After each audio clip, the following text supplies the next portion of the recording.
They say every lie has legs. Some crawl, some run. But the ones we feed with vanity, they learn to fly. And this is the story of Amarachi Okafor, the girl whose lies grew wings. It was the first Monday of resumption.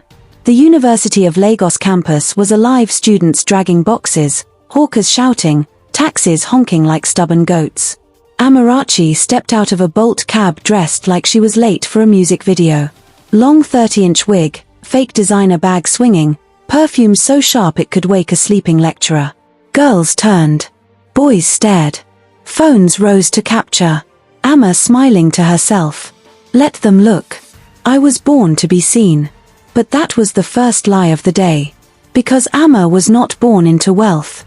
She was born in a small house at the edge of Owerri, the third daughter of a widow who sold akara by the roadside. She used to fetch water before dawn, barefoot, dreaming of a life where people would finally look at her and say, wow. And now standing here in borrowed shoes, clutching a bag she hadn't paid for, she felt like she had finally escaped the red dust of home. Amma shared a room with 3 other girls. Bimp, Kimi, and Zoba. They were loud, flashy, and just as hungry for attention as she was. By night they were a council of gossip, by morning, fashion critics. One evening, as they all got ready for a freshers party, Kimi asked Amma, Abeg, where you day buy all these wigs? E be like say you get plug for abroad. Amma grinning, my dad sends them from London. He hates cheap things. Everyone gasped. Bimp whistled. London, dad? No wonder your accent day sound like MTV bass. Amma laughed, twirling a strand of synthetic hair. Inside, her stomach tightened. Her real father had died when she was 12. That night she danced under flashing lights, pretending the bass was applause for her performance. When the hostel slept, Amma's real life began. She would slip out quietly, perfume thick, heels clicking like secrets. A small Corolla would wait near the gate. Inside sat Uncle Tope, a married man in his 40s with a wallet big enough to fund her dreams.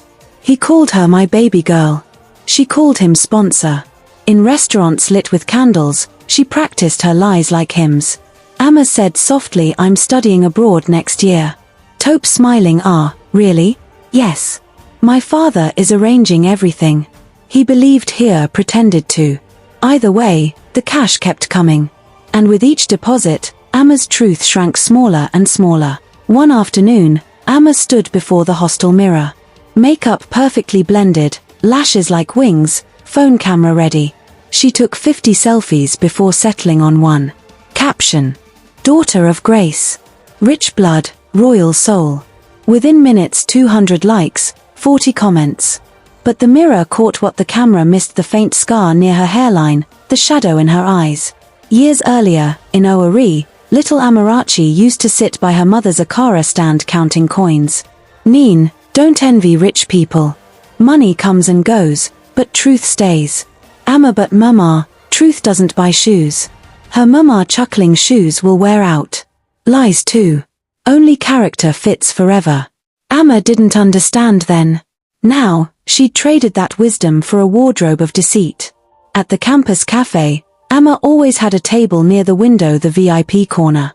She'd order expensive coffee she barely drank, pretending she liked the taste. Across the cafe, a girl watched silently. Ngozi. Plain, dark-skinned, books piled beside her tray of rice and beans. Their eyes met for a second. Ngozi smiled politely. Amma rolled hers. Amma muttering, she looks like she sells groundnut, and she's smiling at me. Please. She didn't know that was the moment her story began to change. That evening, Bimp and Kimi scrolled through Amma's latest Instagram post. She'd tagged a location in Dubai while sitting right there in the hostel. Bimp said, wait, oh, Amma, when you travel go Dubai? Amma without blinking, last summer. My dad booked Burj Al Arab for us. I just never posted till now. Bimp tease her, ah, rich girl.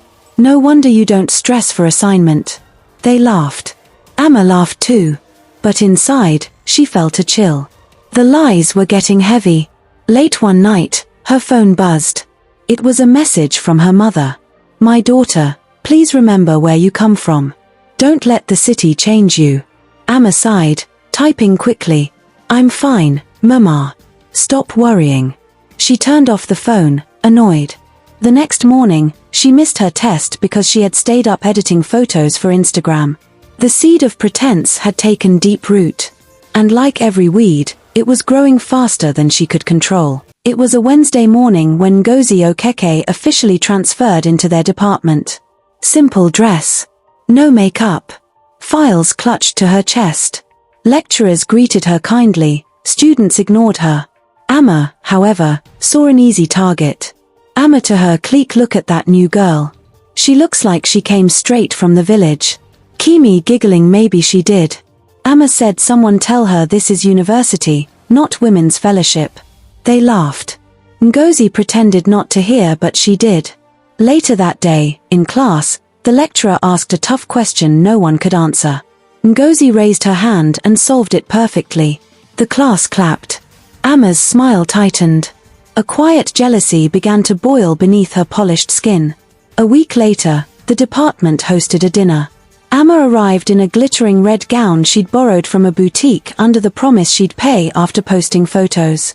Her entrance silenced the room. Flashlights, whispers, admiration, it was everything she wanted. Until Ngozi walked in wearing a plain Ankara gown but glowing with confidence. Heads turned toward her too. Amma noticed. And it burned. During the dinner, Ngozi sat beside Amma politely. When Amma's phone rang and displayed Uncle Tope, Ngozi glimpsed the name. Later, she whispered kindly. Be careful, Amma. Not every blessing comes from God. Amma snapped at her, please, don't advise me. We're not friends. Ngozi only smiled. Her calmness was louder than any insult. Weeks turned into months. Amma's life sparkled on the surface, new wigs, new shoes, new captions. But her soul was cracking like dry earth beneath a painted floor. Every time she laughed, her heart whispered, you're faking again. Every time she boasted, her mother's words echoed faintly, shoes will wear out. Lies too. And somewhere in the distance, Karma began its slow walk toward her doorstep. Morning sunlight spilled through the cracked hostel window, catching the dust as it danced in the air. Amma's phone buzzed non-stop, DMs, likes, and one text from a man whose name she'd saved as Client 3. Another small lie, another mask added to her growing collection. The week began with whispers. At the campus cafeteria, two girls at the next table were talking. One girl whispered, I heard Queen Amma's father owns a house in Banana Island. Another girl said, are you sure? Someone said she stays in Yaba with her aunt. Abeg, she posted a pool picture last week. Her life too clean for Yaba. Amma listened, pretending not to.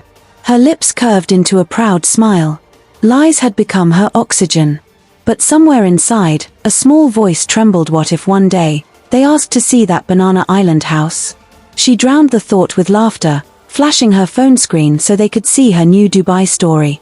Fake background, real confidence. That night, Bimp came back from class early and caught Amma counting cash. Bimp curious, Amma, NA which business day pay like this? Amma reply her smoothly, my uncle just sent upkeep from abroad. He insists I stay comfortable. Bimp smiled, but her eyes lingered on the envelope. She'd seen Amma leave at odd hours, always in full makeup. Doubt began to settle in her heart, like smoke no window could clear. Meanwhile, Ngozi continued to rise. She became class representative, soft-spoken but firm. She tutored students who struggled, including Amma's roommate, Kimi.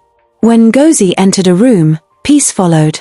When Amma entered, attention followed. Both powerful but only one pure. One afternoon, the two girls were paired for a presentation. Amma was furious. Sir, can I change partners? Lecturer replied, no. Miss Okeke and Miss Okafor will work together. I expect brilliance.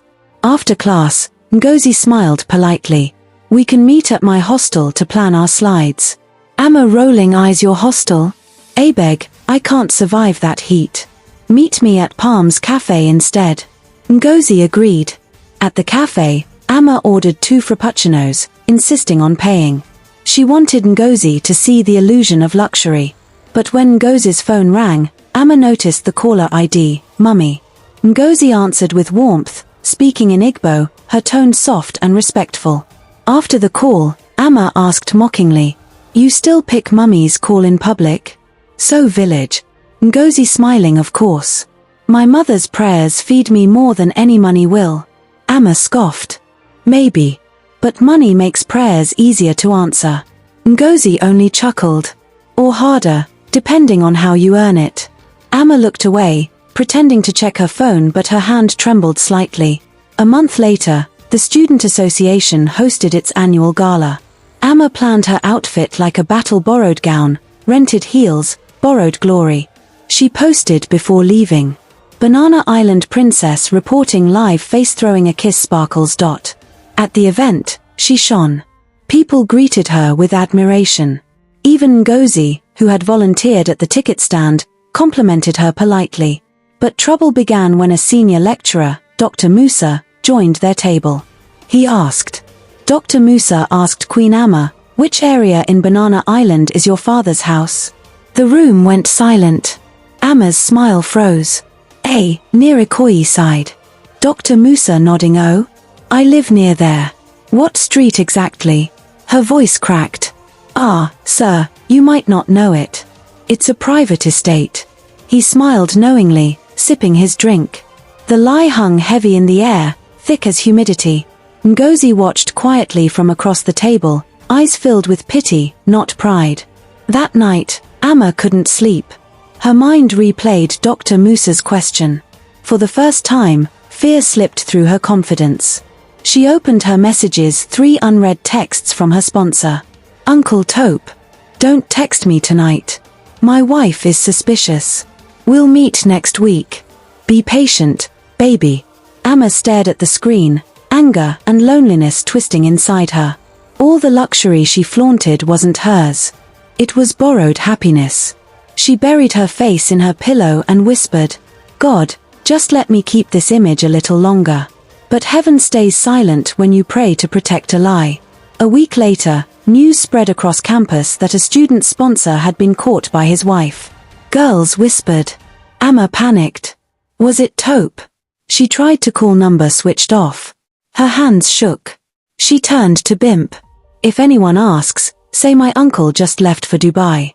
Please." Bimp said. "Amma, relax. Nobody is after you." But Bimp's tone had changed, less admiration, more curiosity. The seed of suspicion was growing. Days later, Amma's mood darkened.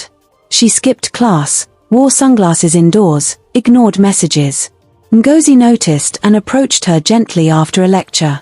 "Amma, I noticed you haven't been yourself. Are you okay?" Amma snapping. "Do I look sick to you? Please, face your books." Ngozi stepped back but didn't frown. She simply said, "You're stronger than the lies you hide behind. I hope you see it someday." Amma froze, heart pounding. How did she know? That night, Amma deleted all her recent posts, then reposted them with new captions, shorter, colder, more desperate.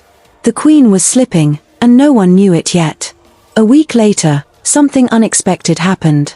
Amma found Ngozi sitting alone in the library cafe, reading. She walked over and muttered, "About the other day. I overreacted." Ngozi looked up, surprised. "Thank you. It takes courage to admit that." They talked briefly. For a moment, Amma almost felt normal. No lies. No filters. Just 2 young women breathing the same honest air.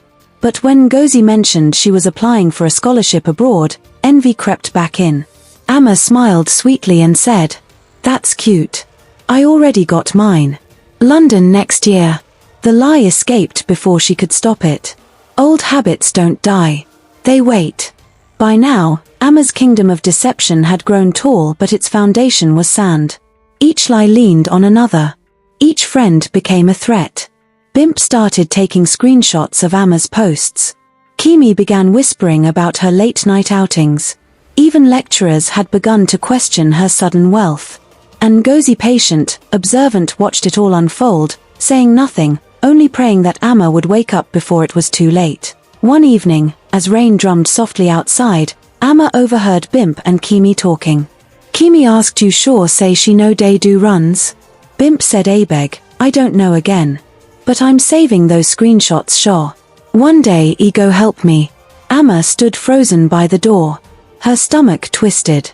She wanted to scream, to defend herself, but what defense could she give against the truth? She walked out into the rain, tears mixing with water, makeup running like paint on a melting mask. That night, she dreamed of her mother again. Her mother stood beside the Akara fire, smoke curling around her face. My daughter, the truth you bury alive will still breathe beneath the earth.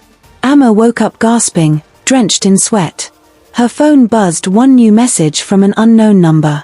Your truth is about to go viral. Her blood ran cold. Outside, dawn broke over Lagos, the sky orange, restless and loud.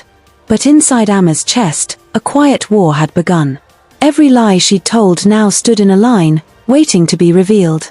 And far away, someone scrolled through her pictures, smiling darkly, finger hovering over upload.